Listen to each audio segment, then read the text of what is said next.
வணக்கம். இப்ப இந்த பதிவுல எத பத்தி பார்க்க போறோம் அப்படின்னா, உயிரினம் அப்படிங்கிற படைப்புல இந்த முப்பரிமாண தத்துவம் எப்படி வேலை செய்யுது? அதுல என்ன பிரச்சனை? எதனால நோய் வருது? அப்படிங்கிறத பத்தி இப்ப தெளிவா பார்ப்போம். அதுக்கு முன்னாடி நான் போன பதிவுல ஒரு சின்ன விஷயத்த சொல்ல விட்டுட்டேன். அத மட்டும் சொல்லிடுறேன்.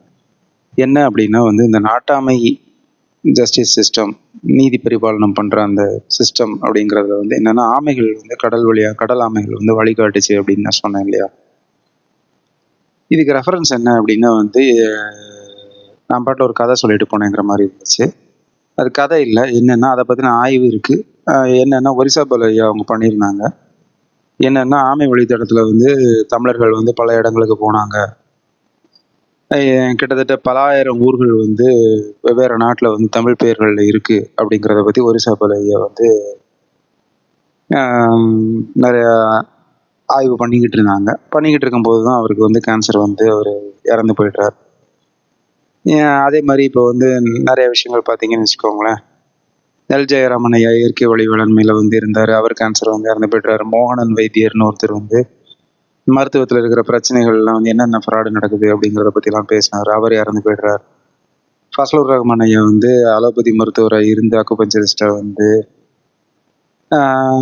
அலோபதியை கழுவி ஊத்துனாரு. அதில் இருக்கிற பிரச்சனைகள்லாம் பேசினார். இறைவழி மருத்துவம் வரைக்கும் போயிட்டாரு. இறைவழி மருத்துவம் வரைக்கும் போன ஒரு மனிதர் 66 வயதுல இறந்து போயிடுறார். இதெல்லாம் என்னைய போற என் பார்வையில இது எப்படி இவ்வளோ தமிழர்களோட வாழ்வியலையோ இல்லை உண்மையை மீட்டெடுக்கிற மனிதர்கள் இறந்து போயிடுறாங்க அப்படிங்கிறதுல எனக்கு ஒரு சந்தேக பார்வை இருக்கு. எப்படிங்கிறத பத்தி இன்னும் தெளிவு பிறக்கிற அன்னைக்கு அதை பத்தி பேசுறேன். சரி, ஓகே. இப்போ இந்த தலைப்புக்கு வருவோம். என்ன அப்படின்னா, இந்த உயிரினம் அப்படிங்கிற கட்டமைப்பு எப்படி அதாவது அறிவு, முப்பரிமாண படைப்பு தத்துவம் படி எப்படி உருவாக்கப்பட்டிருக்கு அப்படிங்கிறத பத்தி பார்ப்போம். அறிவு, ஆற்றல், பொருள், இது மூணு சேர்ந்தது தானே படைப்பு நிகழ்வுன்னு போட்டிருக்கேன். படைப்பு தத்துவம். அப்போ இந்த படைப்பு தத்துவம் படி இப்போ இங்கே என்னென்ன இருக்கு நம்ம உடம்புல அப்படிங்கிறத பார்ப்போம். இங்கே 3 விஷயம் பார்க்கணும். நீங்கள் தமிழர்கள் ரொம்ப அழகாக வார்த்தைகளை வடிவமைச்சிருந்தாங்க. அதில் மொழிங்கிறது அவ்வளோ அழகு. அதில் என்னன்னா, உயிர், உள்ளம், உடல், இந்த 3 வார்த்தையை கவனிங்க. இப்போ உயிருங்கிறது அறிவோட வடிவம், உள்ளம்ங்கிறது ஆற்றலோட வடிவம், உடல்ங்கிறது பொருளோட வடிவம். இது சிம்பிளா சொல்றதுக்கு, சரிங்களா? உடல்ங்கிறது பொருளோட வடிவம் தான். ஆனா அதுலயுமே பாத்தீங்கன்னா உடல்ங்கிறது ஒரு செல்களால கட்டமைக்கப்பட்டிருக்கு. அப்ப அந்த செல்களை பிரிச்சு எடுத்து ஒரு செல்ல பாத்தீங்க அப்படின்னா அந்த ஒரு செல்லுக்குள்ளேயே அதுல தனியா ஒரு உயிர் இருக்கு. அங்க ஒரு ஆற்றலோட வடிவம் இருக்கும், அங்க ஒரு பொருளோட வடிவம் இருக்கும். அப்படியே உள்ள பிரிச்சுக்கிட்டே போகலாம்னு நினைக்கிறேன். அதே மாதிரி வெளியுமே பாத்தீங்க அப்படின்னா உலகத்துலயுமே ஆற்றலோட வடிவமும் பொருளோட வடிவம், அறிவோட வடிவமும் இருக்கும். இறைங்கிறது ஆற்றலோட வடிவம், இறைங்கிறது அறிவோட வடிவம், ஆற்றலும் இருக்கு, பொருளும் இருக்கு, சரிங்களா? இப்ப இது என்னன்னா, இது மூலமா என்ன நமக்கு உணர்த்தப்படுது அப்படின்னா, அண்டத்தில் உள்ளதே பிண்டம், அதாவது ஆஸ் அபவ் சோ பிலோ அப்படின்னு ஹெர்மெட்டிக் பிரின்சிபல்னு சொல்றாங்க. நம்ம முன்னோர்கள் சொல்லாதது எதுவும் உலகத்துல யாரும் புதுசா எல்லாம் சொல்லலை. நம்ம தான் முதல்ல அது புரிஞ்சு சொன்னது. ஏன்னா உணர்ந்தவங்க தான் அதை புரிஞ்சு சொல்ல முடியும், சரிங்களா? அப்ப சரி, ஓகே. இதோட எப்படி வேலை செய்யுது அப்படிங்கிறத முதல்ல பார்ப்போம். இப்ப உயிருங்கிறது எப்படி அறிவோட வடிவம் அப்படின்னு நான் சொல்றேன் அப்படின்னு பார்க்கலாம். ஏன்னா இப்ப நம்ம ஒண்ணும் இல்லை, நம்ம ஒரு சின்ன குழந்தையா நம்ம ஒரு சின்ன குழந்தை கூட இல்லை, ஒரு விந்தணுவும் ஒரு கருமுட்டையும் ஒன்னா சேர்ந்து ஒரு செல் உயிரினமா மனிதன் தோற்றம் கண்டு அதுல இருந்து ஒரு குழந்தையா உருவெடுத்து அதுக்கப்புறம் பிறப்பெடுத்து கொஞ்சம் கொஞ்சமாக வளர்ந்து இன்னைக்கு வந்து ஒரு அடல்ட், அதாவது நல்லா வளர்ந்த மனிதன் அப்படிங்கிறவங்க வந்து ஒரு 50 கிலோலேருந்து 150 கிலோ வரைக்கும் இருக்காங்க இல்லையா? 150ன்னு எக்ஸசிவாக சொல்கிறேன், சரிங்களா?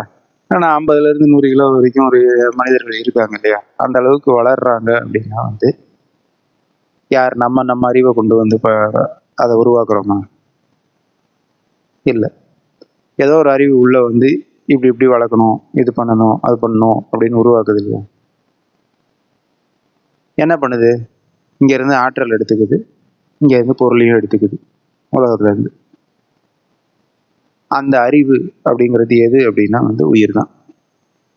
ஸோ உயிர் தான் வந்து நம்மளை பொறுத்த வரைக்கும் அறிவோட வடிவம். அதை தான் வந்து நம்மளை பொறுத்த வரைக்கும் இறை அப்படின்னு நம்ம சொல்கிறோம்.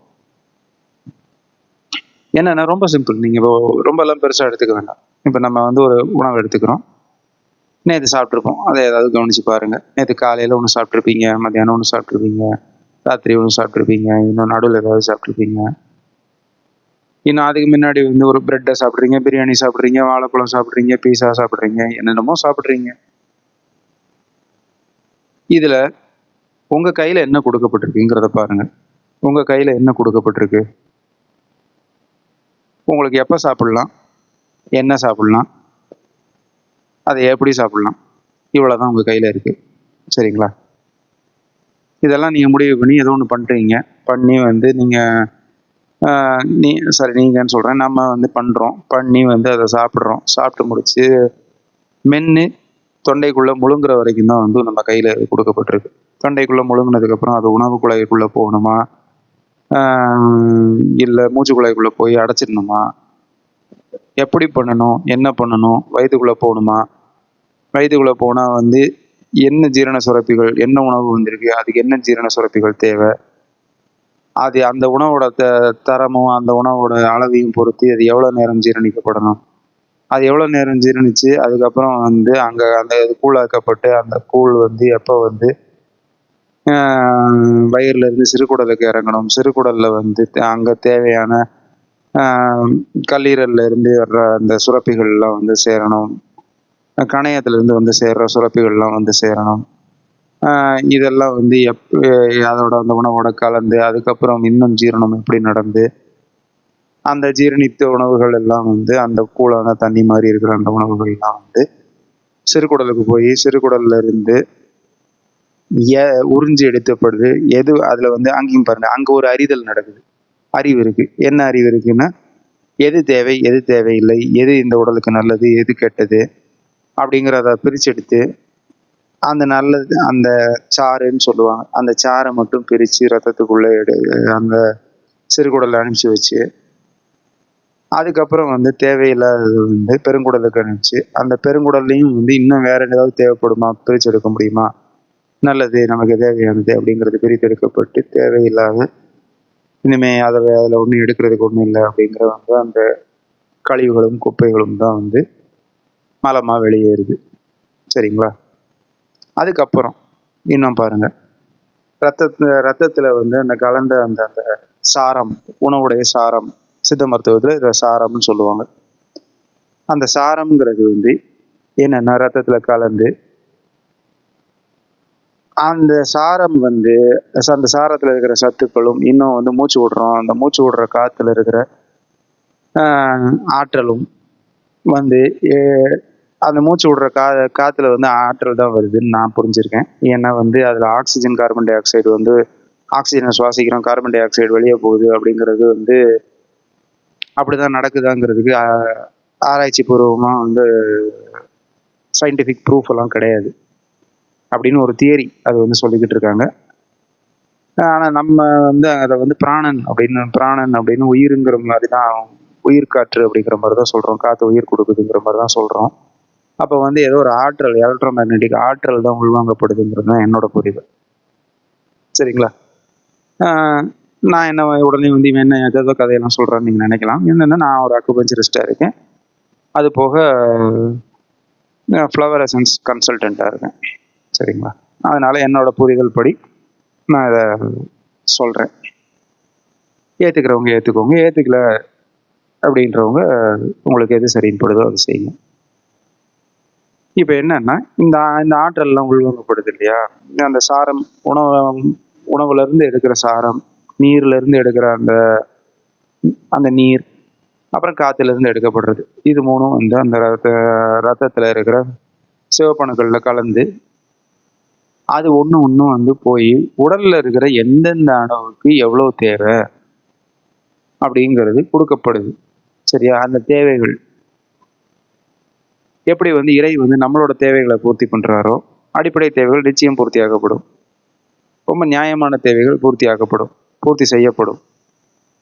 அதே மாதிரி நம்ம உயிர் என்ன பண்ணுது அப்படின்னா வந்து ஒரு ஒரு ஒரு ஒரு செல்லுக்கும் இருக்கிற தனி தேவைகள் ஒன்னொன்னையும் வந்து கரெக்டாக கவனிச்சுக்கிட்டு அதை வந்து கரெக்டாக வந்து ஒரு ஒரு இதுக்கும் ஃபார் எக்ஸாம்பிள் தசையில் இருக்கிற ஒரு செல், கையில் இருக்கிற தசைக்கு இப்போ வந்து ஒரு ஆற்றல் தேவைப்படுது, கூட குறைச்சி தேவைப்படுது நம்ம செய்கிற வேலையை பொறுத்து. கால் ஓடுது, அதுக்கு ஒரு ஆற்றல் தேவைப்படுது. மூளை வந்து இப்போ நான் பேசிக்கிட்டு இருக்கேன், வாய் வந்து பேசிக்கிட்டு இருக்கு, இதுக்கு ஒரு ஆற்றல் ஒரு தேவைப்படுது. இவ்வளோ பொருள், இவ்வளோ ஆற்றல் தேவைப்படுது. என்ன பொருள் தேவை, என்ன ஆற்றல் தேவை.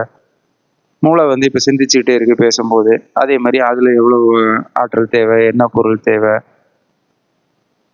அப்புறம் இருதயம் வந்து விடாமல் வந்து நம்ம பிறந்ததுலேருந்து இறக்குற வரைக்கும் துடிச்சிக்கிட்டே இருக்கு. அதுக்கு எவ்வளோ பொருள், என்ன ஆற்றல். இது போக வந்து ஒரு ஒரு செல்களும் வந்து எவ்வளோ நாள் உயிரோட வாழணும், எவ்வளோ எண்ணெய்க்கு இறக்கணும், அது இறந்தா அதை எப்படி கிளீன் பண்ணுறது, அப்புறம் புது செல்களை எப்படி உருவாக்குறது. இது மாதிரி பல கோடி விஷயங்கள் இந்த உடல்ல ரொம்ப அழகா ரொம்ப சரியா நடந்துகிட்டு இருக்கு. வினாடிக்கு வினாடி நடந்துகிட்டு இருக்கு. நம்ம இப்போ ஒரு வினாடி பேசிக்கிட்டு இருக்கேன் அப்படின்னா வந்து இந்த பதிவை நான் போடுறதுக்கு முன்னாடி வந்து இருந்த அதே மனிதன் நான் கிடையாது. ஏன்னா என் உடம்புல சில செல்கள் இறந்து போயிடுச்சு. அந்த இறந்து போன செல்கள் கிளீன் செய்யப்பட்டுக்கிட்டு இருக்கு. அது போக புதிய செல்கள் பிறப்பெடுத்து உருவாக்கப்பட்டுக்கிட்டு இருக்கு. சரிங்களா? இந்த ஹியூமன் ஆர்கானிசம், அதாவது இந்த மனித உயிரினம்ங்கிறது ஒரு டைனாமிக்கா ஒரு செகண்டும் மாறிக்கிட்டு இருக்கிற ஒரு உயிரினம். நீங்க தான் வந்து என்ன புரியணும்னா, அலோபதி மருத்துவ அறிவியல் அப்படின்னு சொல்லிட்டு ஒரு சயின்ஸ்ன்னு பேர் சொல்லிட்டு ஒன்று வச்சுக்கிட்டு இருக்காங்க. அதில் என்னன்னா, நீ வந்து 20 வயசு 25 வயசு வரைக்கும் தான் வளருவ, அதுக்கப்புறம் வந்து நீ வளர மாட்ட, உன் மூளையிலேருந்து ஆரம்பித்து எல்லாமே விளங்காமல் போயிடும், நீ எல்லாம் வந்து அதுக்கப்புறம் அப்படியே குறைஞ்சிக்கிட்டே போய் விளங்காமல் போயிடுவ அப்படின்னு தான் சொல்லி கொடுக்கப்பட்டிருக்கு. அதெல்லாம் வந்து அடிப்படை ஆதாரமே இல்லாமல் பேசுகிற கருத்துக்கள். சும்மா வாயில் வந்து என்னத்தையும் ஒன்று வடை சொல்லிட்டு இருக்காங்க. அப்படிலாம் கிடையாது. மனிதன் உயிரோடு இருக்கிற வரைக்கும் சரியான ஆற்றலும் சரியான பொருளும் கொடுத்தா அந்த அறிவு சரியாக தான் இயங்கும். அவனோட வளர்ச்சி அபரிதமாக இருந்துக்கிட்டே தான் இருக்கும். வளர்ச்சினா உடனே வந்து என்னன்னா வந்து நம்ம தேவைக்கு தான் வளருவோம். புரியுதுங்களா? உடனே வந்து என்னன்னா உடனே வந்து 50 கிலோ இருக்கிற மனுஷன் வந்து 500 கிலோ ஆயிடுவானான்லாம் கேட்கக்கூடாது. அப்படி கிடையாது. அதாவது மனிதன் வந்து கொஞ்சம் கொஞ்சமா 25 வயசுல இருந்து டீக்ரேட் ஆகி கொஞ்சம் கொஞ்சமா நோய்வாய்ப்பட்டு இறந்து போயிடுவான் அப்படின்லாம் சொல்றதுங்கிறதெல்லாம் வந்து பொய். அப்படி கிடையாது. என்ன நடக்கும் அப்படின்னா வந்து செல்கள் வந்து புதுப்பிக்கப்பட்டுக்கிட்டே இருக்கும். இது மூளைக்கும் பொருந்தும். ஸோ இதெல்லாம் பார்த்தீங்க அப்படின்னா வந்து இந்த அல்சீமர்ஸ், டிமென்ஷியா, இந்த மாதிரி நோய்கள்லாம், பார்க்கின்சன்ஸ், இதெல்லாமே எல்லா நோய்களும் சரி செய்யப்படக்கூடிய முடியக்கூடிய ஒரு நோய்கள் தான். ஆனால் வந்து அலோபதி மருத்துவ அது அறிவியல்னு சொல்ல முடியாது, விஞ்ஞானம்னு சொல்ல முடியாது. அலோபதி மருத்துவம் அப்படின்னு ஒன்று வச்சுருக்காங்க இல்லையா, அதில் வந்து அவங்க வந்து நாங்கள் சொல்கிறது தான் சயின்ஸ், உலகத்தில் வேறு சயின்ஸே கிடையாது, எங்களுக்கு எல்லாம் தெரிஞ்சிருச்சுன்ற ஒரு அகந்தையில் வந்து பேசிக்கிட்டு இருக்கிற பேச்சுகள் அது. ஏன்னா அவங்களுக்கு வந்து இந்த அடிப்படை புரிதலே கிடையாது. என்னன்னா நம்ம உடம்ப வந்து ஆகச்சிறந்த அறிவு, இறையுடைய ஒரு துளியான உயிர் அப்படிங்கிறது நம்மளை இயக்கிட்டு இருக்கு அப்படிங்கிற அந்த புரிதலே அவங்களுக்கு கிடையாது. என்னன்னா வந்து நம்ம மனுஷ உடம்புக்கு அது வெறும் உடம்பு, அது வந்து எப்போ பார்த்தாலும் ஏதாவது ஒன்று தப்பு பண்ணிக்கிட்டு இருக்கோம். அந்த தப்பை வந்து நம்ம வந்து குறுக்க போய் ஏதாவது பண்ணி சரி பண்ணிக்கிட்டே இருக்கணும் அப்படிங்கிறது தான் அவங்க புரிதல். கிடையாது. நம்ம பேசினதுல வந்து உங்களுக்கு தெளிவாக புரிஞ்சிருக்கும். பல கோடி செல்கள் இருக்கிற இந்த உடம்புல ஒரு செல்லோட தேவையும் ஒரு நிமிடமும் கவனிக்கப்பட்டு அது சரியா இயக்கிட்டு இருக்கு நம்ம உடல், நம்மளோட உயிர்ங்கிறது. சரிங்களா? அப்போ வந்து இதை விட ஒரு சிறந்த கட்டமைப்போ, இதை விட ஒரு சிறந்த ஒரு பரிணாம வளர்ச்சி உலகத்துல இருக்க முடியாது. இதை விட ஒரு சிறந்த அறிவு உலகத்துல இருக்காது. இப்போ இங்க என்ன பிரச்சனை அப்படின்னா வந்து, அதுக்கு அடுத்து இன்னும் 2 இருக்கு. ஆற்றலுக்கான கட்டமைப்பு, பொருளுக்கான கட்டமைப்பு. சரிங்களா? ஆற்றலுக்கான கட்டமைப்பு என்ன அப்படிங்கிறத பார்ப்போம் உடல்ல. ஆற்றலுக்கான கட்டமைப்புங்கிறது 2 விதமா இருக்கு. நம்ம உடல்ல வந்து நம்ம சித்தர்கள் 6 ஆதாரம், 6 ஆதாரங்கள் அப்படின்னு சொல்லியிருக்காங்க. 6 ஆதாரம்னா வந்து நம்ம இன்னொரு காமனான டேர்ம் வந்து மக்களுக்கு எல்லாருக்கும் தெரிஞ்சிருக்கும். சக்ரா சிஸ்டம், சக்கரங்கள் அப்படின்னு சொல்றது. அதாவது மூலாதாரம், சுவாதிட்டானம், மணிப்பூரகம், அனகாத்த சக்கரம், அடுத்து விசுத்தி, ஆக்கினை. இது 6 சக்கரங்கள் வந்து உடலை காப்பாத்துது. 7வது சக்கரமான சகசிரார சக்கரம் வந்து நம்ம வந்து வீடு பேர் அடைந்து இறைத்தன்மை அடைகிறதுக்கு உதவுற சக்கரம். அது வந்து உடலை காப்பாத்துறதுக்கு அது தேவையில்லை. ஸோ இந்த 6 சக்கரங்களை வந்து 6 ஆதாரங்கள். ஆதாரம்னா என்ன? Support pillars. அவ்வளோதான். ஒரு பில்டிங் இருக்குன்னா அந்த பில்டிங்கை சப்போர்ட் பண்ற அடிப்படை தூண்கள், அதாவது ஃபவுண்டேஷனல் சப்போர்ட் பில்லர்ஸ் அப்படிங்கிற மாதிரி வந்து ஆதாரம்னா சப்போர்ட் பில்லர், அவ்வளோதான். ஃபவுண்டேஷன்லாம் சப்போர்ட் பில்லர்ஸ் அப்படிங்கிற மாதிரி வந்து சித்தர்கள் பேர் வச்சிருக்காங்க. இந்த 6 ஆதாரங்களும் நம்மளோட சுரப்பிகள் அப்படிங்கிற மாதிரி வந்து நம்ம இங்கே கட்டமைக்கப்பட்டிருக்கு. ஆனால் வந்து சுரப்பிகள் இப்படி தான் வேலை செய்யுதுன்னா அதுக்கும் வந்து சயின்ஸில் வந்து இப்படி தான் வேலை செய்யுதுங்கிறதுக்கு ப்ரூஃப் இல்லை. நீங்கள் போய் என்ன பண்ணலாம் அப்படின்னா பிளட் டெஸ்ட் எடுத்து இந்த சுரப்பி இருக்குன்னு சொல்லலாம். ஆனால் இந்த சுரப்பி இப்படி தான் வேலை செய்யுதா, இதனால தான் இப்படி வேலை செய்யுதா, அது ஆற்றல் வடிவமாக இருக்கா, இதெல்லாம் வந்து இன்னும் முழுமையான ஆராய்ச்சியெல்லாம் இல்லை. அங்கே என்னென்ன சுரப்பிகள்னு ஒன்று இப்படி தான் சுரந்து இப்படி தான் வேலை செய்யுதுன்னா வந்து அதை சித்தர்கள் எழுதி வச்சுருப்பாங்க. அப்படியெல்லாம் எதுவும் எழுதி வைக்கப்படலை. என்னன்னா அது முதல்ல ஆற்றல் வடிவத்தில் தான் வேலை செய்யுது. சுரப்பிங்கிறது அதோட ஆற்றல் வடிவத்தில் வேலை செய்யுதுங்கிறது வந்து அதுதான் வந்து காரணம். சுரப்பிகள்ங்கிறது அதுக்கப்புறம் வர்ற காரியம், பொருள் வடிவம்.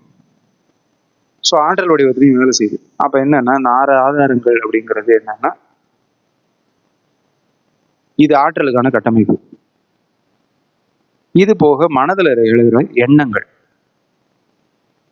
எண்ணங்கள் இருக்கு பார்த்தீங்களா, அந்த எண்ணங்களுக்கு வந்து அந்த எண்ணங்களும் வந்து நமக்கு என்னன்னா ஆற்றலோட வடிவம். இப்போ தமிழில் வந்து தொல்காப்பியத்தில் வந்து ஒன்று இருக்கு, எண்ணும் எழுத்தும் கண்ணென தகும் அப்படின்றது. எண்ணுன்னா நம்ம அதில் வந்து நியூமராலஜி, நம்பர்ஸ், எழுத்துன்னா வந்து ஆல்பபெட்டுன்னு நம்ம மொழி இலக்கணமாக பார்த்தா அது மொழி இலக்கணம். சரிங்களா? ஆனால் இன்னொன்று இருக்கு, எண்ணுங்கிறத எண்ணம்னு பாருங்க, எழுத்து அப்படின்னா ஆக்ஷன், எழுவதுன்னு பாருங்க. எண்ணும் எழுத்தும் கண்ணென தகும்னா ஒரு சரியான எண்ணங்களும் சரியான செயலும் இருந்தால் தான் வந்து நம்ம வாழ்க்கை சிறப்பாக இருக்கும். அதுக்கு வந்து சரியான எண்ணம்ங்கிறது அடிப்படை. இதை தான் வந்து எண்ணுவதும் எழுவதும் அப்படிங்கிறது மறைபொருள் அதில் இருக்கிறது. இப்போ இதுவும் வந்து அப்போ அந்த எண்ணங்கள்ங்கிறது ஆற்றலோட வடிவம், ஆக்ஷன் நம்ம செயல்ங்கிறது பொருளோட வடிவம். சரிங்களா? அப்போ அதே மாதிரி வந்து இங்கே என்ன இருக்குது அப்படின்னா வந்து நம்ம எண்ணங்கள்ங்கிறது ஆற்றலோட வடிவம்னா அப்போ மனது இது சம்மந்தப்பட்டதெல்லாம் வந்து இது இருக்கு. ஆற்றலோட வடிவம்னா மனம், புத்தி, சித்தம், அகங்காரம் அப்படின்னு 4 இருக்கு. இதெல்லாம் 4 சேர்ந்து அந்த கரணம்னு சொல்லுவாங்க. அதை இன்னொரு பதிவில் அடுத்த பதிவில் வேணா பார்க்கலாம். இப்போ என்னன்னா இதெல்லாம் ஆற்றலோட வடிவம். இது மட்டும்தான் ஆற்றலோட வடிவமா அப்படின்னு கேட்டால் இன்னொன்று இருக்கு. என்னன்னா அக்குபஞ்சர் சக்தி நாளங்கள், அக்குபஞ்சர் மெரிடியன்ஸ் அப்படின்னு இருக்கு.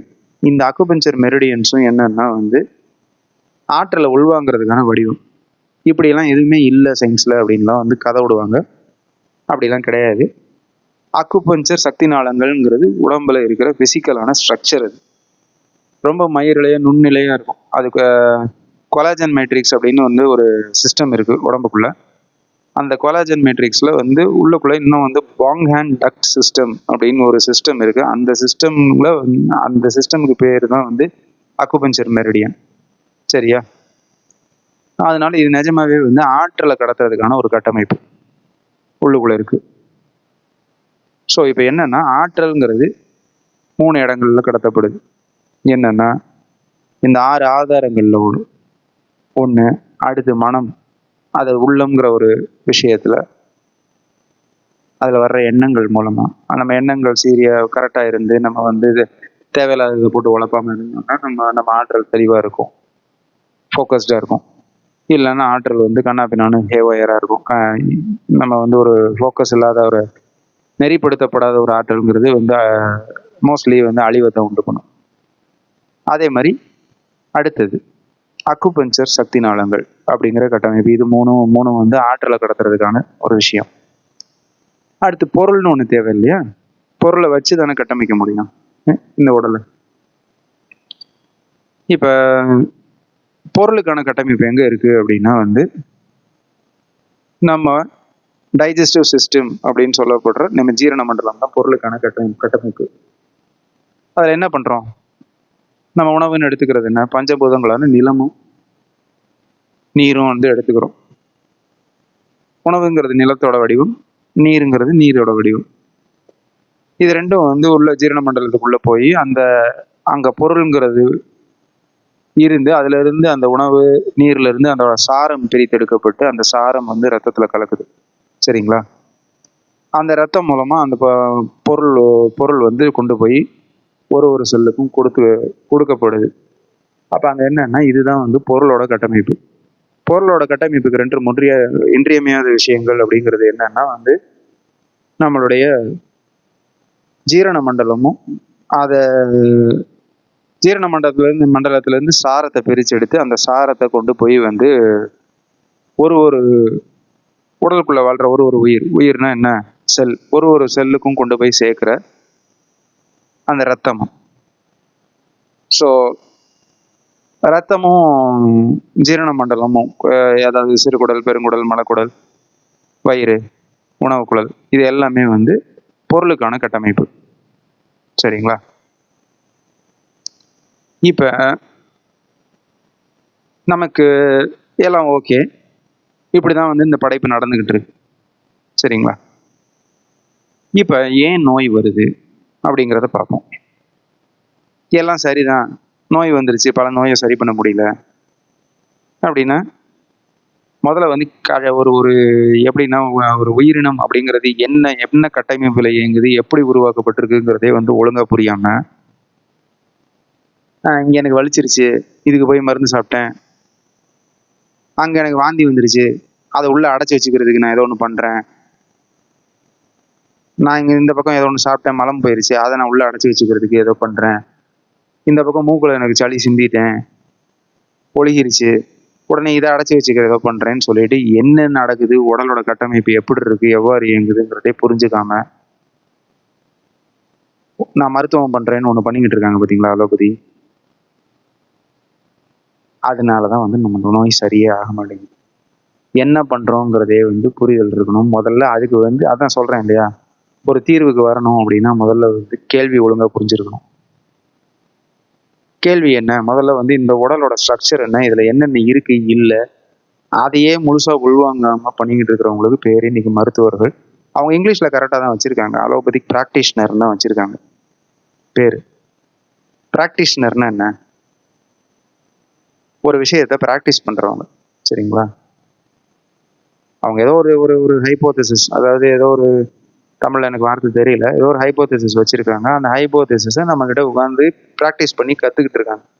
கத்துக்கிட்டு இருக்கேன்னு சொல்றாங்க. கத்துக்கிட்டு இருந்தா இந்நேரம் வந்து அது அலோபதி மருத்துவம் உருவாகி 100 வருஷம் ஆயிடுச்சு. இதுல வந்து இந்த அடிப்படை கட்டமைப்பு எப்படி நம்ம உடல் வேலை செய்யுது, அதாவது அறிவு, ஆற்றல், பொருள், இந்த 3 விஷயம் இருக்கு.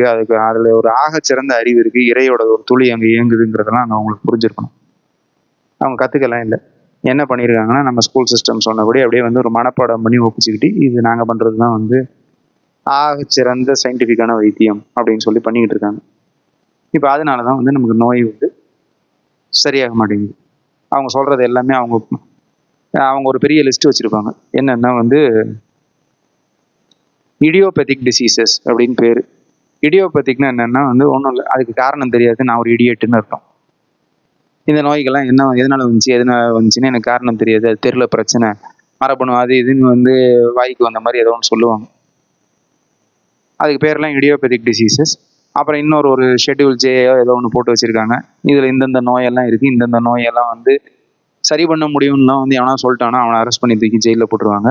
ஸோ அப்போ வந்து நானுமே என்னன்னா வந்து இங்கே பேசுறதுங்கிறது, இன்னைக்கு பேசுறத நான் தீர்வுன்னு நான் சொல்லி உங்ககிட்ட சொல்ல முடியாது, இதுதான் உண்மைன்னு நான் சொல்ல முடியாது. நான் சொன்னேன்னா என்னை தூக்கி ஜெயிலில் போட்டுருவாங்க. அப்போ அங்கே என்னன்னா இங்கே பேசுறதுங்கிறது நான் பேசுறது என்னுடைய ஒப்பீனியன்.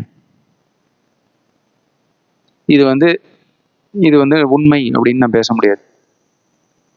என்னோட ஒப்பீனியன், நான் என்ன நினைக்கிறேங்கிறத சொல்லலாம் அப்படிங்கிறது தான் வந்து அந்த உரிமை எனக்கு இருக்கு. அந்த உரிமையில நான் சொல்லிக்கிட்டு இருக்கேன். இதை நான் மருத்துவர்னு எல்லாம் பேசுறேன்னுலாம் சொல்ல முடியாது. நான் ஒரு அக்குபஞ்சரிஸ்ட், நான் மலர் மருத்துவ ஃப்ளவரசன்ஸ் கன்சல்டன்ட், அது மலரையும் மருத்துவம்னு சொல்ல முடியாது. என்ன தெரியுமா பிரச்சனை? மலர் மருத்துவம்னு ஒன்று இருக்குன்றத வந்து இவனுங்க அங்கீகரிக்கல, இவனுங்க வந்து அதுக்கு லைசன்ஸ் கொடுக்கல, இவங்க அது உடலை சரி பண்ணுறதுலாம் வந்து நம்ம எங்கேயும் பேசிட முடியாது.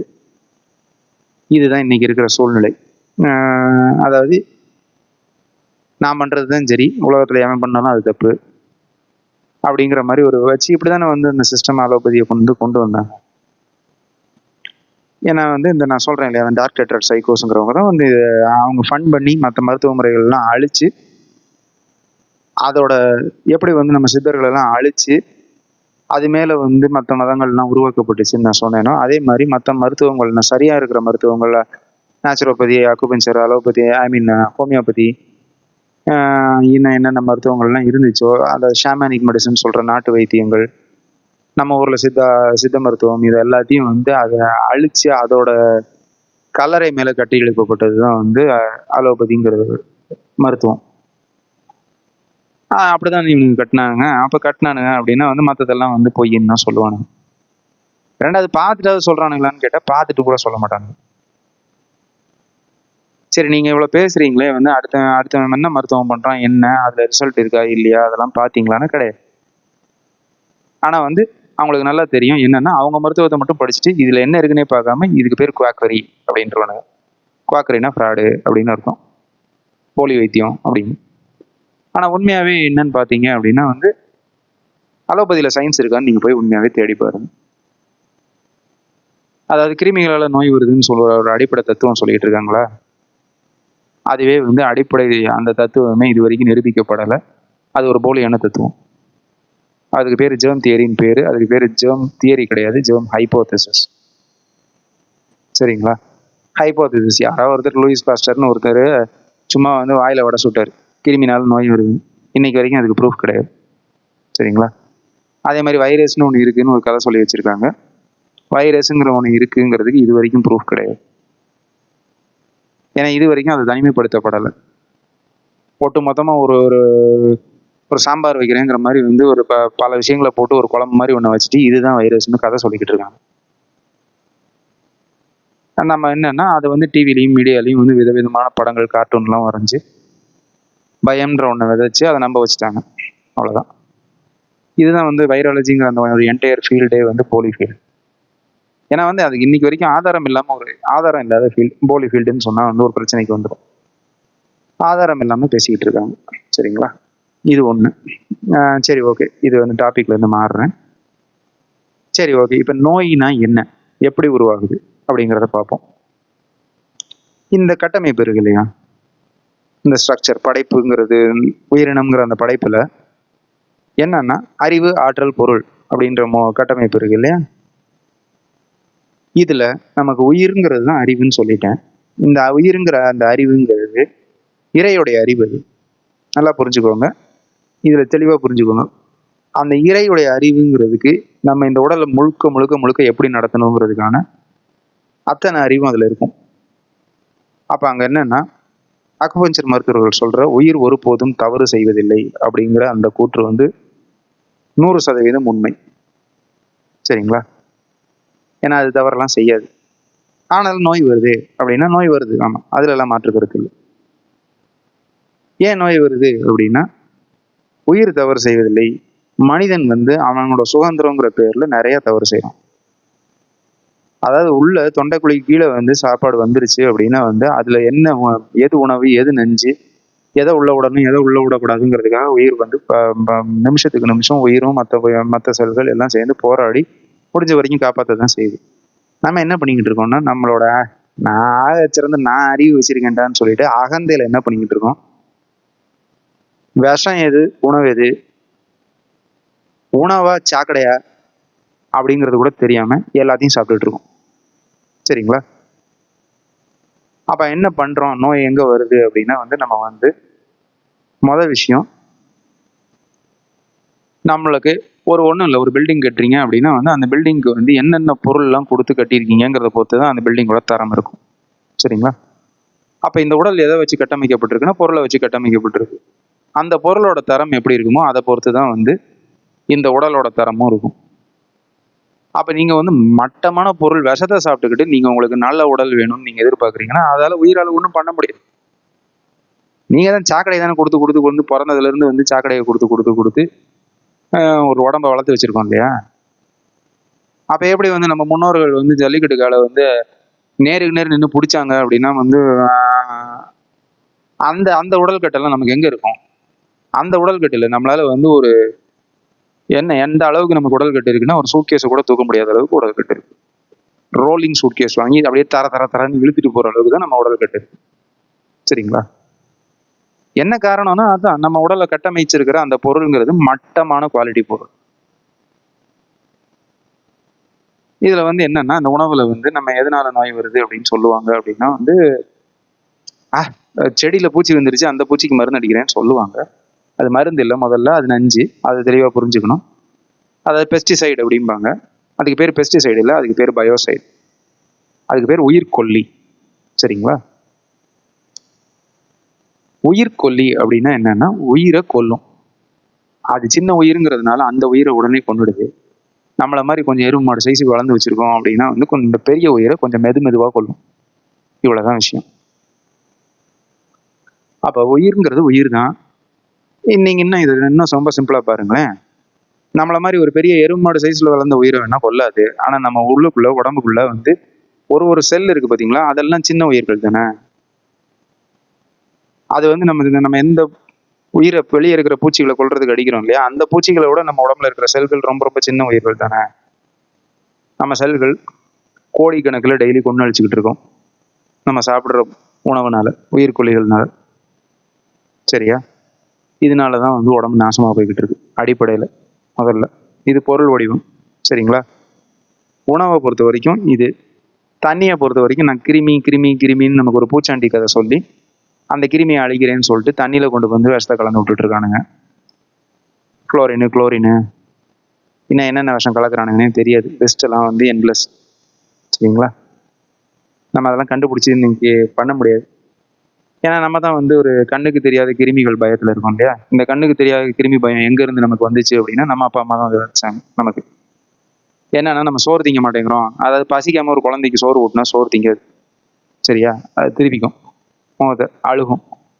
அப்போ என்ன பண்ணுறோம், அந்த குழந்தைய சோறு திங்க வைக்கணும்னா அந்த பூச்சாண்டி வந்துடுவான் பார்த்தியா, அந்த பிறகு கண்ணு இல்லாத போய் வந்துடுவான், தலையில்லாத போய் வந்துடுவான், பூச்சாண்டி வந்துடுவான்னு ஏதோ ஒரு பயமுறுத்துறோம் இல்லையா? அந்த முண்டை கண்ணை வந்துடுவான், இந்த கண்ணை வந்துடுவான், அதுக்கப்புறம் பேய் இருக்குது, அதனால ஒழுங்கு சாப்பிட்டு இல்லாட்டி அவன்கிட்ட பிடிச்சி கொடுத்துருவேன், இதெல்லாம் சொல்லி பயமுறுத்தி சாப்பாடு விட்டுறோம் இல்லையா? நல்லதுன்னு நினச்சி பயத்தை விதைக்கிறோம் இல்லையா? அது பசிச்சா சாப்பிட போகுது, அவ்வளோதான். அதை விட கூட அறிவில்லாத முட்டாள்களை நம்ம வாழ்ந்துட்டு இருக்கோம். ஒரு குழந்தைக்கு அதுக்கு பசிங்கிற உணர்வுனா என்னன்னு தெரியும், தாகம்னா என்னன்னு தெரியும், எல்லாமே தெரியும். அந்த உணர்வை வந்து அது மதிச்சு வாழ பழகுது. நம்ம என்ன பண்ணி வச்சிருக்கோம்னா வந்து அதை கெடுக்கிறதுக்காக ஒரு பொய் கதை சொல்றோம் இல்லையா? பொய் கதை சொல்லி அந்த பயம்னு ஒன்று, அந்த பயத்தை விதைச்ச உடனே வந்து அந்த குழந்தைக்கு ஒரு ரியாக்ஷன், ஐயோ சரி அப்படின்னு உடனே நீங்கள் அந்த சொல்யூஷனுங்கிற பேரில் சாப்பாடு கொடுத்தீங்க. இதுக்கு பேர் தான் ஹெகலியன் டயலெக்டிக் அப்படின்னு பேர். என்னன்னா ஒரு ப்ராப்ளம், ஒரு ரியாக்ஷன், ஒரு சொல்யூஷன். அது அங்கே சரியான சொல்யூஷனாக இருக்கணும்னு அவசியம் இல்லை. இல்லாத ஒரு ப்ராப்ளத்தை நம்ம வந்து பூச்சாண்டி வந்துடுவான்னு நம்ம குழந்தை மனசில் விதைச்சோம். அதுக்கு அந்த குழந்தை பயங்கிற ரியாக்ஷனை கொடுத்துச்சு. அதுக்கு அங்கே சொல்யூஷனுங்கிற பேரில் வந்து அதுக்கு பசிக்கவே இல்லாமல் வந்து அது வாயில் கொண்டு போய் சோத்தை திணிச்சோம். சரியா? இதே மாதிரி தான் இன்றைக்கி நம்ம அதே விஷயம் நம்ம என்னென்னா இதுதான் கர்ம வினைன்னு சொல்கிறது. நம்ம குழந்தைகளை வந்து இப்படி நாசம் பண்ணிக்கிட்டு இருக்கோம். நம்ம நாசம் பண்ணுறதுக்கு நம்ம நாசம் ஆக்கப்படுவோம். இதுதான் நடக்குது. என்ன நடந்துகிட்டு இருக்கு அப்படின்னா, நம்மளை ஆட்சி பண்ணுற சைக்கோக்கள் என்ன பண்ணிக்கிட்டு இருக்கானுங்கன்னா, கிருமினால நோய் வருங்கிற தத்துவமே வந்து ப்ரூவ் செய்யப்படலை, அது ஒரு பொய் தத்துவம் அப்படின்றது வச்சுக்கிட்டு நம்மக்கிட்ட என்ன பண்ணிக்கிட்டு இருக்கானுங்கன்னா, கண்ணுக்கு தெரியாத ஒரு பூச்சாண்டியை காமிச்சு நம்ம பயமுறுத்தணும் குழந்தைய. நம்மக்கிட்ட வந்து கண்ணுக்கு தெரியாத கிருமின்ற பூச்சாண்டியை காமிச்சு நம்மளை பயமுறுத்தி நம்ம எல்லாம் உலகமே வந்து டிவியில் சொல்ல சொல்ல சொல்ல பயந்து செத்து கடைசியில் அதுக்கு பதிலாக தீர்வு என்ன? மருந்து, தடுப்பூசி. என்னத்தை தடுக்குது? கிருமியை தடுக்குது. கிருமினால நோய் வருமானம் ஆதாரம் இருக்கா? இல்லை. அதனால ஆதாரம்லாம் முக்கியம் இல்லை. நான் ஒன்று சொல்லிட்டேன், உலகத்தில் இருக்கிற 800 கோடி முட்டாள்கள் அதை நம்புவாங்க. நம்பினா உடனே வந்து ஊசி போட்டுப்பாங்க. ஊசி என்ன இருக்கு? Safe and effective. Safe and effective அப்படின்னு பல லட்சம் வாட்டி சொல்லிட்டாங்க அப்படின்னா அது சேஃப் அண்ட் எஃபெக்டிவ், அவ்வளோதான். சரியா? அது சேஃபும் கிடையாது, எஃபெக்டிவும் கிடையாது. ரெண்டாவது, அது தேவையே இல்லாத ஒன்று. சரிங்களா? இப்போ வந்து இதுதான் வந்து இந்த கிருமி தத்துவத்தோட அடிப்படை. இப்படி வந்து நம்ம என்ன கர்ம வினை எவ்வளோ அழகாக வேலை செய்யுதுன்னு பாருங்க. சின்ன வயசுல நம்ம என்ன பயத்தை விதைச்சோமோ அதே பயத்தோட நம்ம வளர்ந்து நிற்கிறோம். ஒரு ப்ராப்ளம்னு ஒன்று வந்துச்சுன்னா உடனே ரியாக்ஷனுங்கிறத தவிர நமக்கு வந்து அதை சிந்திச்சு அந்த ப்ராப்ளம் உண்மையா என்ன, சரியா தப்பா, அதோட உண்மைத்தன்மையை பார்த்து அதுக்கு ரெஸ்பாண்ட் பண்ணணுங்கிற அறிவு இல்லை நமக்கு. ஆனால் நம்ம என்ன செஞ்சுக்கிட்டு இருக்கோம் அப்படின்னா வந்து ஆக சிறந்த அறிவாளிகள் அப்படின்னு நினச்சிட்டு அகந்தையில உட்கார்ந்துக்கிட்டு அந்த அகந்தையில இருக்கிறதுனால இறைங்கிறது மாயைன்னு ஒன்று உருவாக்கி ரொம்ப ரொம்ப அடிப்படை உண்மைகள் கூட நமக்கு கண்ணு தெரியாம கண்ணை திறந்து வாழ்ற குருடர்களை வாழ்ந்துக்கிட்டு நம்ம என்னன்னா போய் விஷத்தை வந்து மருந்துன்னு சாப்பிட்டுக்கிட்டு இருக்கோம். சரிங்களா? இதை தெளிவாக புரிஞ்சுக்கோங்க. இதே தான் எல்லா இடத்துலையும் இதே தான். சரியா? உணவை இந்த ப்ராப்ளம் ரியாக்ஷன் சொல்யூஷனுங்கிற விஷயத்தை கரெக்டாக புரிஞ்சுக்கிட்டீங்க அப்படின்னா என்ன, உணவை எப்படி விஷம் வைக்கிறாங்க? அந்த பூச்சி வந்து தின்றுச்சு, அந்த பூச்சிக்கிட்ட இருந்து உன்னை காப்பாத்துறேன், உன் வாயில காப்பாத்துறேன் அப்படின்னு சொல்லிட்டு பூச்சிக்கு விஷம் வைக்கிறேன்னு சொல்லிட்டு பூச்சி மருந்து, பூச்சி மருந்துன்னு இல்லை, அது பூச்சி கொல்லி. சாரி, மருந்துன்னெலாம் அந்த வார்த்தையை அங்கே யூஸ் பண்ணவே கூடாது. மருந்துன்னா வேற, இதெல்லாம் மருந்து கிடையாது. பூச்சிக்கொல்லியை கொண்டு வந்து சோத்துல வந்து ஊற்றி விட்டு சாப்பிட்ற சாப்பாட்டில் ஊற்றி விட்டு அதை எடுத்து டெய்லி சோறு தின்னுட்டு 3 வேளையும் மூக்கு பிடிக்க தின்னுட்டு, 3 வேளை இல்லை, நிறைய பேர் 5 வேளை திங்கிறோம். சரியா? 5 வேளை மூக்கு பிடிக்க தின்னுட்டு கடைசியில் நமக்கு நோய் வரக்கூடாதுன்னு எதிர்பார்க்குறோம். சரிங்களா?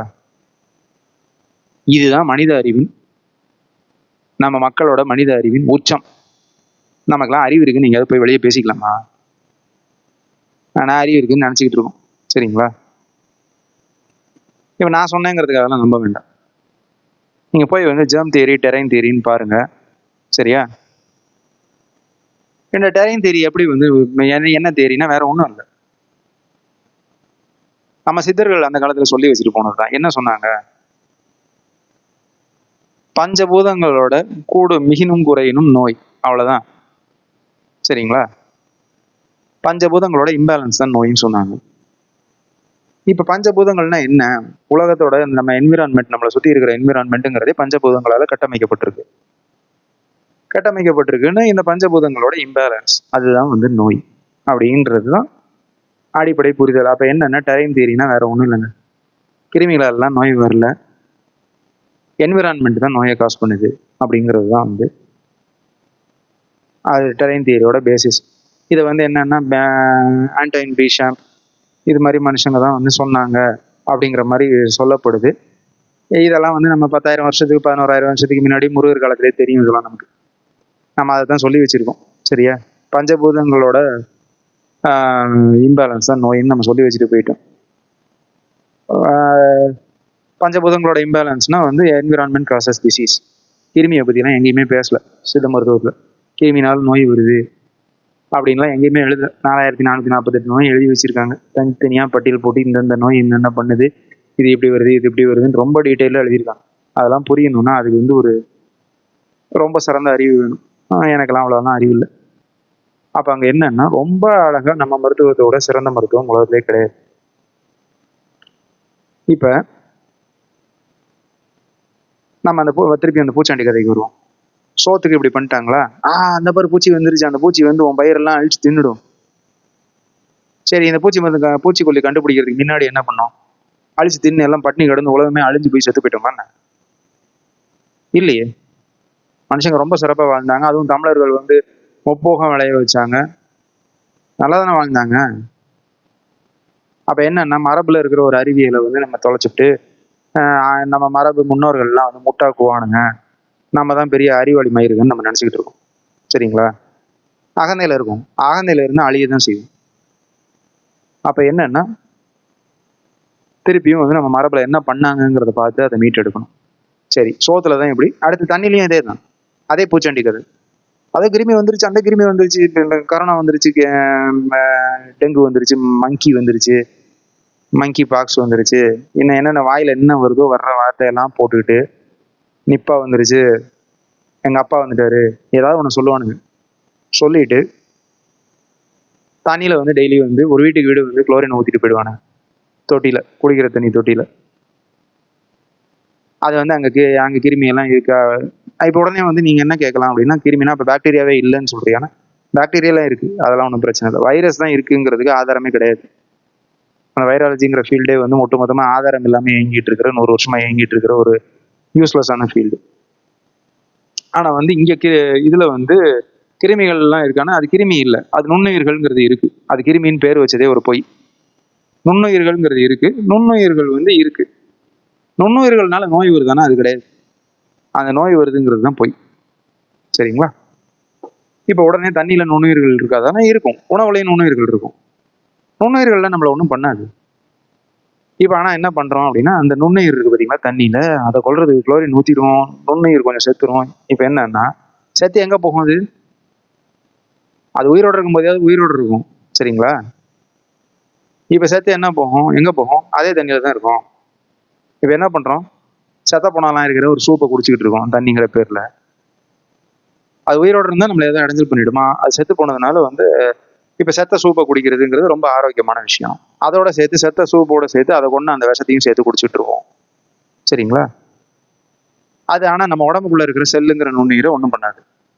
நம்ம குடலை ஒன்றும் பண்ணாது. குடல்லாம் எல்லாமே செல்ல தானே ஆக்கப்பட்டது. அந்த குடல்ல இருக்கிற செல்லெல்லாம் சிதைக்காது எதுவுமே, நம்ம சாப்பிட்ற விஷம் இல்லைங்களா? இதை விட ஒரு முட்டாள் சமூகம் உலகத்தில் இருக்கவே முடியாது. இந்த முட்டாள் சமூகம் தான் வந்து நான் உலகத்திலேயே இருக்கிற, அதாவது இது வரைக்கும் வாழ்ந்த தலைமுறைகள் எல்லாம் வந்து இல்லாத அளவுக்கு அறிவு எனக்கு இருக்குன்னு நம்பிக்கிட்டு இருக்கிற ஒரு முட்டாள் சமூகம் நம்ம. இதை முதல்ல புரிஞ்சுக்கணும். ஆக சிறந்த அறிவியல் நம்ம மரபு அறிவியலை புறந்தள்ளிட்டு இன்னைக்கு என்ன பண்ணிக்கிட்டு இருக்கோம்னா, உலகத்தோட வடிகட்டின முட்டாள்கள் நம்ம. இதுல எல்லாம் மாற்றுக்கிறதே வேண்டாம். அது எப்ப உங்களுக்கு நமக்கு புரியும் அப்படின்னா வந்து போய் நம்ம மரபை பார்த்தீங்கன்னா தான் புரியும் அதுல என்ன இருக்குங்கிறதுலாம். நம்ம என்ன பார்க்கல, மறக்கடிக்கப்பட்டு இருக்கோம். அதனாலதான் நான் திருப்பியும் சொல்றேன், தொல்காப்பியம் திருக்குறளை எடுங்க படிங்க. சரி, ஓகே, இது இப்போ டாபிக் மாறுறேன், மன்னிச்சுக்கோங்க. எனக்கு இது வந்து கொஞ்சம் பேஷனேட்டான சப்ஜெக்ட்.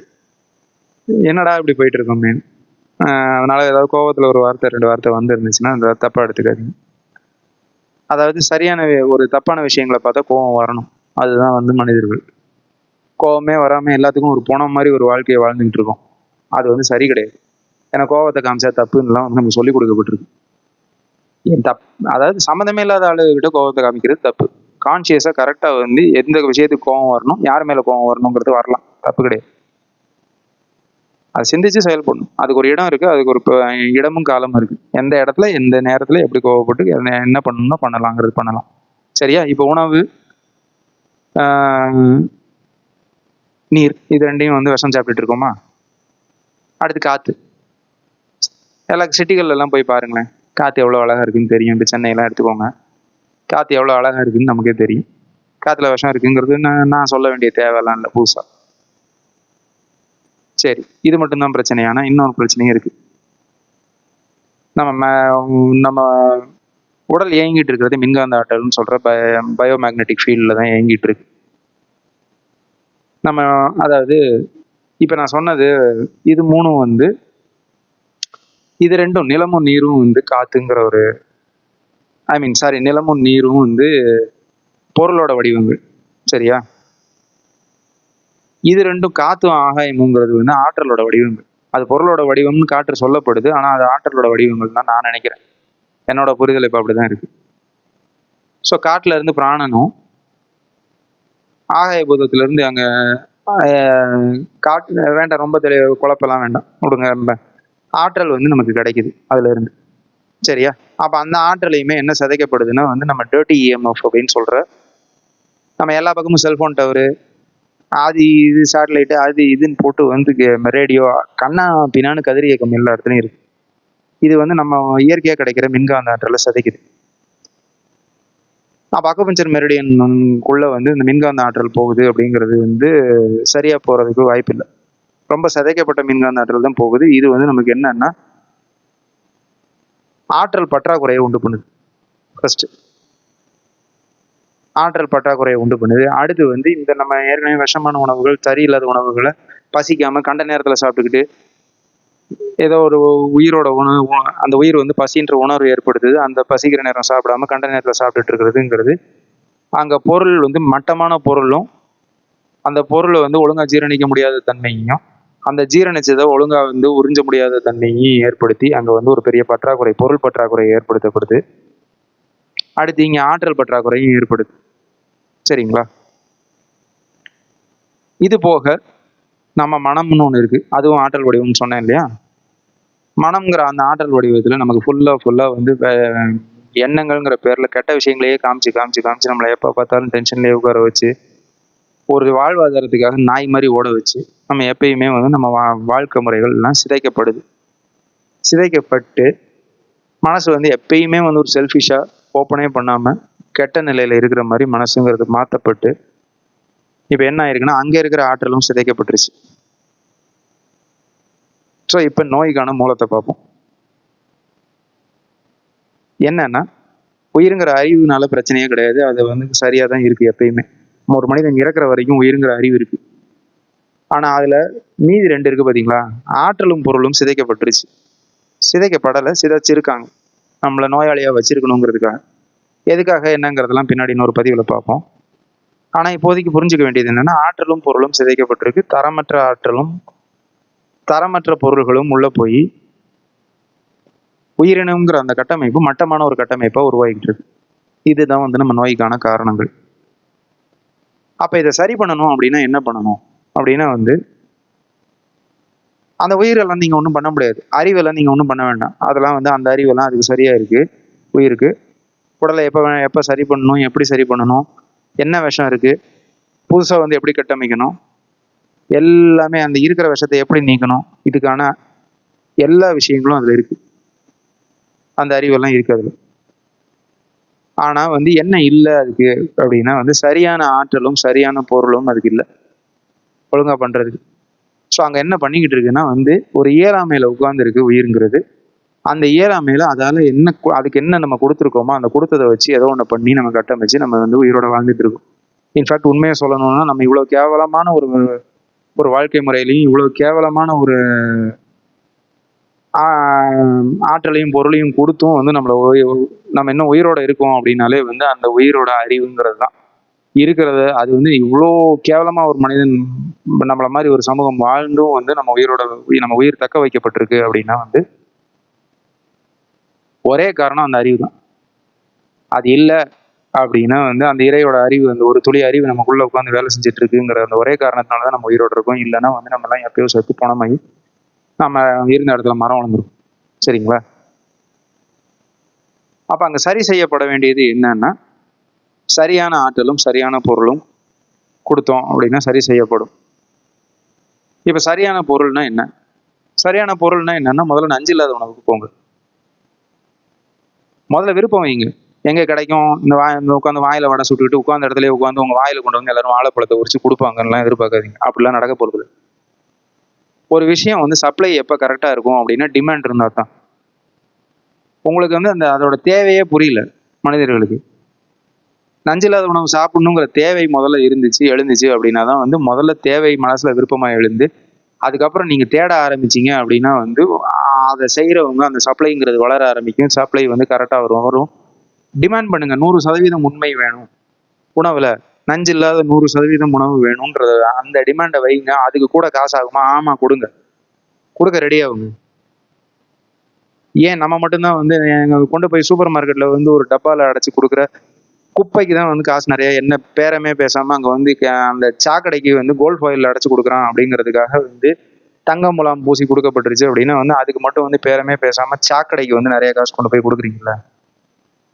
நம்ம உயிரோடு நல்லா சிறப்பா எந்த நோய் நொடியும் இல்லாம சில பல லட்சங்களுக்கு வந்து 40 வயசு ஆயிடுச்சு அப்படின்னா கொண்டு போய் ஆஸ்பத்திரியை கொடுத்து இருக்கிற சொத்தெல்லாம் அழிச்சிட்டு என்ன ஓடி ஓடி சம்பாரிச்சிங்களோ ஆண்டியா போய் தெருவில் போய் பிச்சை எடுக்கிறதுக்கு போகாம நல்லா வாழணுங்கிறதுக்கு உழவர்களுக்கு காசு கொடுக்கறது தப்பு கிடையாது, கொடுங்க.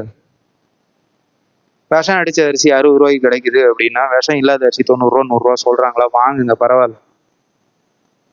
3 வேளை விஷம் சாப்பிட்டுட்டு நல்லா இருக்கணும்னா எதிர்பார்க்காதீங்க, நல்லா எல்லாம் இருக்க மாட்டீங்க. நல்லா இல்லை அப்படின்னு உடனே ஆண்டவன் விதி எனக்கு தப்பா எழுதிட்டான்னா சொல்லாது. ஆண்டவன் விதியெல்லாம் தப்பா எழுதல, ஆண்டவன் கரெக்டாக தான் எழுதியிருக்கான்.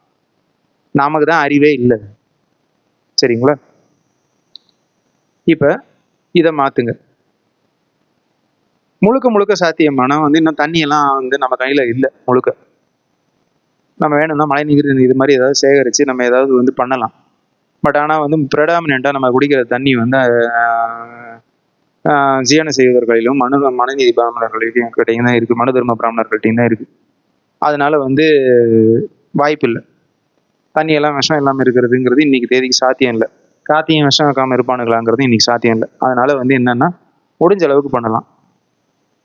இதுல என்னோட புரிதல் என்ன அப்படின்னா வந்து ஆற்றல் பிரச்சனைகளை சரி பண்றதுங்கிறதுக்கு வந்து அக்குபஞ்சர் வைத்தியம் சிறந்ததா இருக்குன்னு நான் நம்புறேன், என் அனுபவத்துல நான் நம்புறேன். அதே மாதிரி பொருள் வந்து முழுக்க முழுக்க வந்து நஞ்சு இல்லாததுங்கிறது இன்னைக்கு தேதிக்கு சாத்தியம் இல்லை. நம்ம விருப்பம் வச்சோம்னா கொஞ்ச நாள் கழிச்சு நகரலாம் அந்த இடத்துக்கு. இந்த இந்த சைக்கோஸ் கிட்ட இருந்து நம்ம இதெல்லாம் மீட் எடுக்கணும். தண்ணியை மீட் எடுக்கணும். மெயினா தண்ணி ரொம்ப இன்றியமையாது. தண்ணியை கரெக்டாக மீட் எடுத்துட்டோம்னா உணவை கூட மீட் எடுத்துடலாம். உணவு இன்னும் நம்ம கையில் கொஞ்சம் இருக்குது, முழுக்க முழுக்க அவனுக்கு கைக்கு போகல. ஆனால் தண்ணி முழுக்க முழுக்க அவனுக்கு கையில் தான் இருக்குது இப்போ. ஸோ தண்ணியில் என்ன கலக்கிறானுங்க என்னங்கிறதெல்லாம் வந்து நம்ம கையில் எடுக்கணும், வேறு வழி இல்லை. அது கையில் எடுக்கிற வரைக்கும் வந்து என்னென்னா வந்து பொருளில் வந்து விஷமே தூய நஞ்சு இல்லாத பொருள்கள்ங்கிறது சாத்தியமே கிடையாது, சரிங்களா? அப்போ அந்த நஞ்சோட தான் கொஞ்சம் கொஞ்சம் உள்ளே போகுது. அப்படிங்கிறப்ப என்னென்னா ஏதோ ஒரு மருத்துவ முறை, பொருள் வடிவத்தில் ஒரு மருத்துவ முறைங்கிறது மலர் மருத்துவம் வந்து மலர் மருத்துவத்தில் 2 பாகம் இருக்குது. என்ன 2 பாகம் அப்படின்னா வந்து ஒன்று வந்து பேச்சுலர் எசன்சஸ்ன்னு சொல்கிற வந்து மனசுக்கான மருந்துகள். அந்த விஷயங்கள்லாம் வந்து என்ன பண்ணணும்னா ஆற்றல் வடிவத்தில் வேலை செய்யும். மனசோட ஆற்றலை வந்து சிறந்த முறையில் தக்க வச்சு சரியாக வந்து மனசில் இருக்கிற தப்பான எண்ணங்களை வந்து சரி பண்ண ஹெல்ப் தான் பண்ணும். நல்லா புரிஞ்சுக்கோங்க. இது வந்து என்னென்னா மலர் மருந்துகளும் வந்து ஒரு கைத்தடி மாதிரி தான் யூஸ் பண்ணணும். கைத்தடினா என்னன்னா நீங்கள் நொண்டியாக இருக்கீங்கிறத புரிஞ்சுக்கிட்டு நொண்டித்தனத்துலேருந்து வெளியே வர்றதுக்கு யூஸ் பண்ணணும். சும்மா வாழ்க்கை ஃபுல்லாக மலர் மருந்து யூஸ் பண்ணிட்டு இருக்கணுங்கிறதெல்லாம் வந்து அபத்தத்தோட உச்சம். ஒரு பெரிய பிரச்சனையில் இருக்கும், இப்போ எனக்கு மனசு பிரச்சனையை சரி பண்ணுறதுக்கு வழி இல்லைங்கிறப்ப அதை யூஸ் பண்ணிக்கிட்டு ஆனால் பிரச்சனைகளை ஃபேஸ் பண்ணுறது மூலமாக தான் தீர்வு வரும், சரிங்களா? ஃபேஸ் பண்ண பழகுங்க மனசை பொறுத்த வரைக்கும்.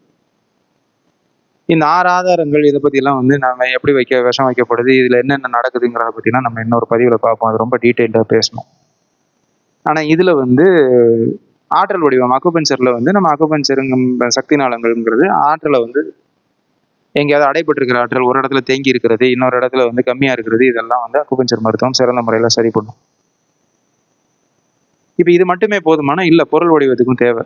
என்ன தேவைன்னா பொருள் வடிவத்துக்கு என்னோட புரிதல் படி என்னன்னா சித்த மருத்துவம் ரொம்ப சிறப்பாக வேலை செய்யும். ஆனால் சித்த மருத்துவத்தை ஒழுங்கான சித்த மருத்துவம் பண்ணுற மருத்துவர்கள் ரொம்ப கம்மி. அது மாதிரி சரியான மருத்துவர்கள் கிடைக்கிறாங்களான்னு பார்த்து அவங்கள்ட்ட போங்க பிரச்சனை இருக்குது அப்படின்னா. இல்லை வந்து இந்திய மலர் மருந்துகள்னு சொல்லிட்டு மதுரையில் நாகரிகையா பண்ணுறாங்க, இது மாதிரி வந்து மருத்துவர் பண்ணுறாங்க. அதுலேயும் வந்து சரியான மருத்துவர்கள் யார், நல்ல மருத்துவர்கள் யாருன்னு பார்த்து போங்க. 2வது இந்த மலர் மருந்துகள்ங்கிறது வந்து நல்லா தெளிவாக புரிஞ்சுக்கணும். மலர் மருந்துகள்ங்கிறது அதுவும் இந்தியன் மலர் மருந்துகள்ங்கிறது லைசன்ஸ் இல்லாமல் வந்து ஒரு கவர்மெண்ட் வந்து எந்த காலேஜ்லையும் இதெல்லாம் நடத்தலை. இது வந்து சித்த மருத்துவ மூலத்திலேருந்து எடுத்து மலர் மருத்துவர்களோட ஆராய்ச்சினால அப்படியே நடக்கிறது. சித்த மருத்துவம் தான் அடிப்படை இதுக்கு. அதுலேருந்து பண்ணப்படுற ஒரு வைத்தியங்கிறதுனால இது வைத்தியம்னு நம்ம சொல்ல முடியாது. ஆனால் வந்து ஒர்க் ஆகும், சரிங்களா? நானுமே இங்கே பேசுகிறது என்னோட ஒப்பீனியன், திருப்பியும் சொல்லிட்டேன். இது வந்து மெடிக்கல் அட்வைஸ் கிடையாது, என்னோட ஒப்பீனியன். இதை தெளிவாக புரிஞ்சுக்கோங்க. ஆனால் என் அனுபவத்தில் இது ஒர்க் ஆகிருக்கு, அவ்வளோதான். இது வந்து என்னோட பட்டறிவு அப்படின்னு சொல்கிற அனுபவ அறிவு. அனுபவ அறிவுகளை ஏற்பட்ட புரிதல். சயின்டிஃபிக் எவிடன்ஸ் இருக்கா அப்படின்னு கேட்டிங்கன்னா எவிடன்ஸ்லாம் அதெல்லாம் கொடுக்க முடியாது. சரியா? ரெண்டாவது, எவிடன்ஸ்னால் என்ன, அதையும் நீங்கள் தெளிவாக புரிஞ்சுக்கணும். சயின்டிஃபிக் எவிடன்ஸ், யாரோ ஒருத்தர் ஹார்வர்ட் யூனிவர்சிட்டியிலேருந்து, இந்த பல்கலைக்கழகத்திலேருந்து இந்த ஆய்வு கட்டுரை வெளியிட்டுட்டாரு, இதை வந்து பீர் ரிவ்யூட் லிட்ரேச்சர், அதை வந்து ஒரு 10 பேர் வந்து சயின்டிஸ்ட் வந்து இதெல்லாம் ஓகே பண்ணிட்டாங்க அப்படின்னா வந்து ஓகே ரைட்டு, அதில் எழுதுனது உண்மைன்னு உங்களுக்கு தெரியுமா? ஏன்னா பண்ணவரோட உண்மைத்தன்மையும் நம்பகத்தன்மையும் என்ன இருக்குது என்ன இல்லைங்கிறது உங்களுக்கு எப்படி தெரியும்? அதுக்கு 10 பேர் கையெழுத்து போட்டவங்களோட உண்மைத்தன்மையும் நேர்மைத்தன்மையும் எப்படி இருக்குன்னு உங்களுக்கு தெரியும்? இருக்குன்னு உங்களுக்கு தெரியுமா? ரெண்டாவது, ஹார்வர்ட் பல்கலைக்கழகத்தோட சீல் குத்திட்டாங்கன்னா உடனே வந்து எல்லாம் நல்லா இருக்குன்னு அர்த்தமா? ஹார்வர்ட் பல்கலைக்கழகம் இல்லை, ஊரில் இருக்கிற எல்லா குப்பை பல்கலைக்கழகம், எல்லா பல்கலைக்கழகங்களும் வந்து சுயான செய்வதற்கும் மனு தர்ம பிராமணர்களோட கட்டமைப்புக்குள்ளே தான் இருக்குது. அவங்க கண்ட்ரோல் பண்ணுறாங்க. சிலபஸ்ல இருந்து என்ன சொல்லிக் கொடுக்கணும், எந்த ஆய்வு கட்டுரை வெளியே வரணுங்கிறது வரைக்கும் கண்ட்ரோல் பண்ணுறாங்க. என்னன்னா ஒன்றும் இல்லை, நீங்கள் எப்படா என்ன இவ்வளோ எல்லாம் பேசுகிறான்னா அதெல்லாம் கண்ட்ரோல் பண்ணுறாங்க. நீங்கள் என்னங்கிறத போய் தேடி பாருங்க. அப்போ அதில் மட்டும் என்ன, ஒரு பேப்பர் வந்துருச்சு, சயின்டிஃபிக் பேப்பர் பப்ளிஷ் ஆகிடுச்சுன்னா அதில் வந்து உண்மைத்தன்மை இருக்கு. ஆனால் இருக்குன்னுலாம் வந்து நம்ம கன்ஃபார்மெல்லாம் நம்ப முடியாது. எல்லாரும் என்ன வந்து இறையை உணர்ந்து வாழ்ந்த சித்தர்களா என்ன, அவங்க ஒரு வார்த்தை சொல்லிட்டாங்கன்னா அவங்க வாயிலிருந்து வர்ற வார்த்தை அத்தனையும் உண்மையாக இருக்கணும்னு அவசியம் கிடையாது. ஒரு பேப்பர், சயின்டிஃபிக் பேப்பர் எழுதிட்டாங்கன்னா அது உண்மையாக இருக்கணும்னு அவசியம் கிடையாது.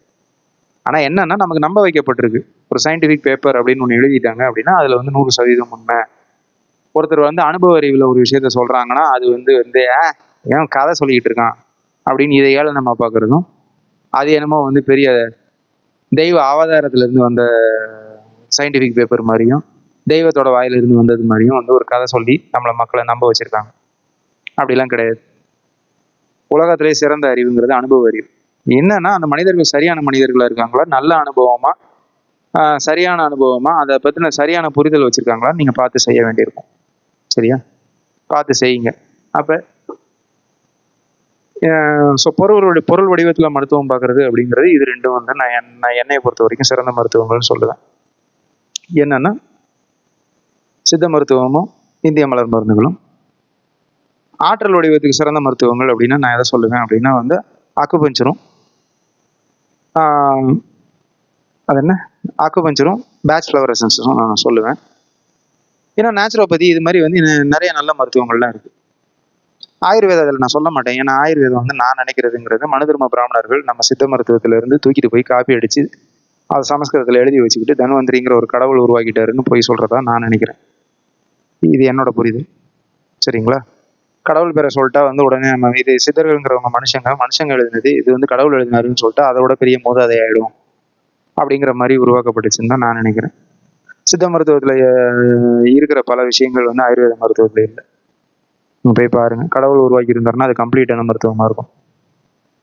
சித்த மருத்துவத்துக்கு இருக்கிற புரிதல் வந்து ஆயுர்வேத மருத்துவத்தில் இல்லை. இதுதான் என்னோட புரிதல். அதனால நான் ஆயுர்வேதத்தெலாம் நான் ரெக்கமெண்ட் பண்ண மாட்டேன். உங்களுக்கு பிடிச்சிருக்குன்னா நீங்கள் பார்த்துட்டு போங்க. அதே மாதிரி இன்னும் இது மாதிரி பல மருத்துவங்கள் இருக்கலாம். ஆனால் நான் தலை சிறந்ததாக நினைக்கிறதுங்கிறது சித்த மருத்துவமும் இந்திய மலர் மருத்துவங்களும், இந்த பக்கம் அக்குபஞ்சரும் பேட்ச் ஃப்ளவர் எசன்ஸும். இது வந்து சித்த மருத்துவம் வந்து ரொம்ப சிறப்பு. ஆனால் வந்து அதை இன்னைக்கு சொல்லிக் கொடுக்குற அளவுக்கு சரியான குருக்கள் இல்லை, ஆசான்கள் இல்லை. அதனால வந்து அதை கற்றுக்கிறதும் ரொம்ப ரொம்ப கஷ்டமான ஒரு வேலை. மருந்துகள் செய்கிறதும் ஒரு கஷ்டமான வேலை.